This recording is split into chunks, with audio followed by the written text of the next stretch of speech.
pollito. Y ahí lo echamos a cocinar en el agua hirviendo. Y después de que ya está flotando hacia arriba, ya está la masa y se pasa a la salsa y se va a preparar ya para el cocido.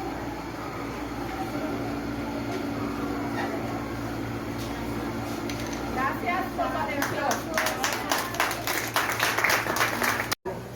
Ya tenemos el pollito preparado, lo vamos a echar el agua para que se cocine. Después cuando está cocido, se lo vamos para la salsa.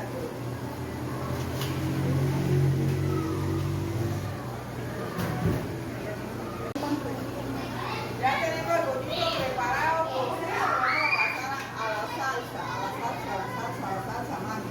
Ya está bien la salsa, el bonito, pero de aquí se deja un ratico que se cocine para que coja gusto de la salsa. Ya está listo, vamos a pasarlo a la taza.